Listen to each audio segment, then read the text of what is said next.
What's up, everybody? And I'm back with another Are You the One review.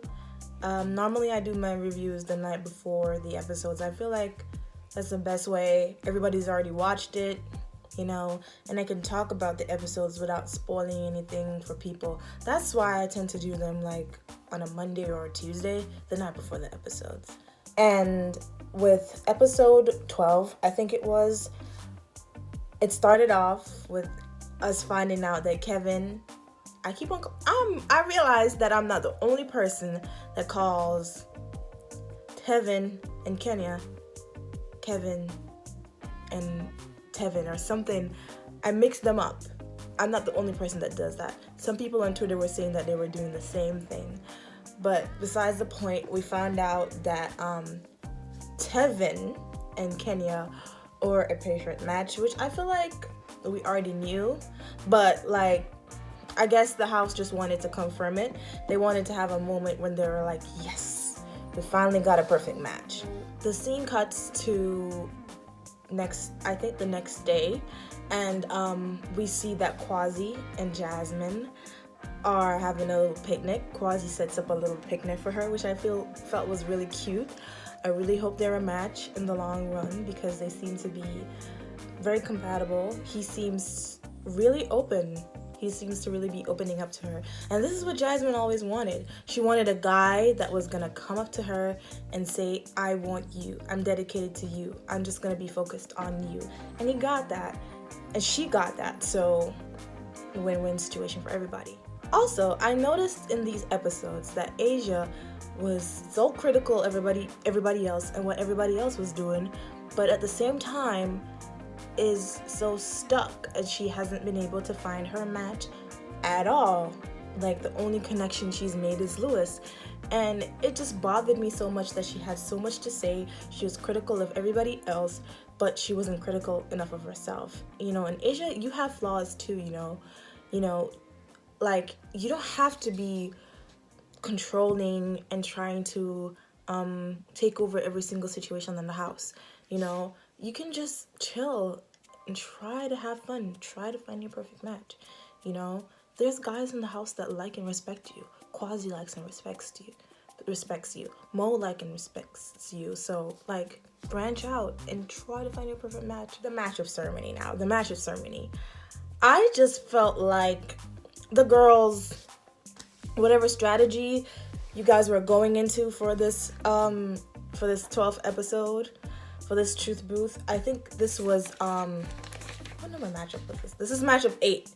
This is matchup number 8, and I just think this was a waste of time. Asia picked somebody like Daniel. Now, when have you and Daniel ever tried to make a connection in the house? And rightfully so, people get critical of Asia, and she starts to want to try to defend herself, but whatever, Brett was saying something like, you haven't tried to make any connections in the house. Why are you picking Daniel for no reason? This is not the switch up that we're supposed to do. We're supposed to at least pick people that we like. Find someone different from who we normally talk to and try to get to know them instead. House finds out that Morgan and Zach had sex, right? So Asia and Brett decide to have this intervention with Morgan, and Morgan is trying to stick up for herself and says I can have sex with whoever I want to have sex with. There's no feelings attached. I don't like him. I don't care about him that much anymore. I just wanted to have sex. She kept saying that she was horny in the last episode, and that's why she had sex with Zach. But there's so many other guys in the house that you could try to get to know. If you want to have sex with them.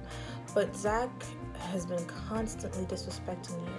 He disrespected you to your face when he was trying to get with Callie last week. And he kept doing the same thing over and over again. I'm sure that your vagina is supposed to just shut down whenever it comes in contact with a guy like that. I'm pretty sure. Because why would you want to have sex with a douchebag? It doesn't make any sense. Yeah, sex is sex at the end of the day. Most people seem to think well, not most people, I don't know, I'm just gonna speak for myself, but it is possible to have sex with somebody and not being in an intimate relationship with them after that. It's possible to not catch feelings. It is possible. It can happen. People have done it before, okay? But Morgan, this situation is different. This is not the same, okay? This guy is different. Zach is a whole nother level. It's not just some random guy, you know, because girls can have sex with whoever they want to. But this is not a random guy. This is Zach. So come on. That's what they were trying to say. That's what they were trying to get at. I know we're women and we can do whatever we want with our bodies. And nobody should have a say on what or when we do what we want. But this was different, Morgan. So then Asia and Brett kind of get into it, and I'm like, why are they even arguing? These are the two people that have made the least amount of connections in the house, have tried the least to branch out. They're stuck onto one person. Brett is still stuck thinking he likes Callie, and Asia thinks that Louis is her strongest connection in the house, which a lot of people don't agree with. He wasn't even a connection with you, Asia. I don't know why you keep saying this. Louis just saw you as a friend, sweetie. That's all he literally saw you as from day one. He didn't see you as a solid connection. So now it's fate button time, and the guys who are selected to go on the dates are Cam and Tomas, and the girls are Sam and Jasmine.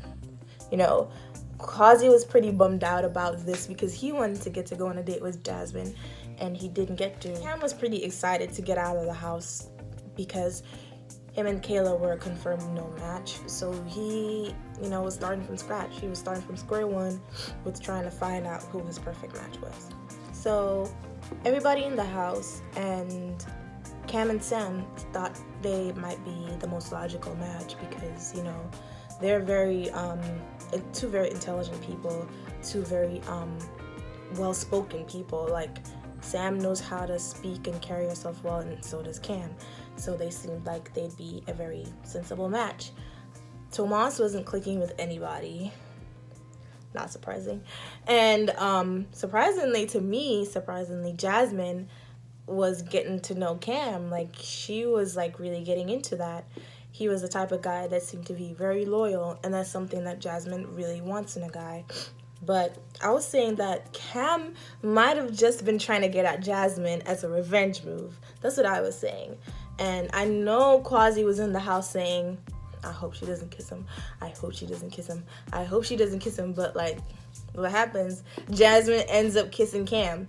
And when they get back to the house, that's when all hell breaks loose.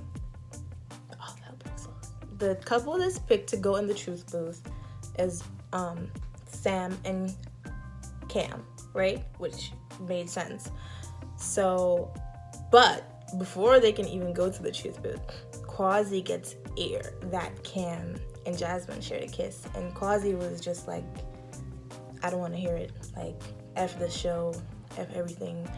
I don't want to hear anything y'all have to say. Boy bye, girl bye. Like, I don't want to talk about it. So Cam and Sam are confirmed no match, but the episode doesn't end there. Basically, Quasi explodes. Like, he goes berserk. And, you know, he wasn't even taking it out on Cam. I expected way worse. Well, not in this sense, but I expected him to go attack Cam, you know, be mad at Cam. But he wasn't even mad at Cam. His feelings were genuinely hurt. It wasn't even an ego thing at this point. His feelings were genuinely hurt.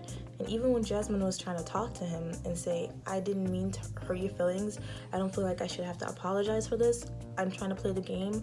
I'm trying to find who my match was.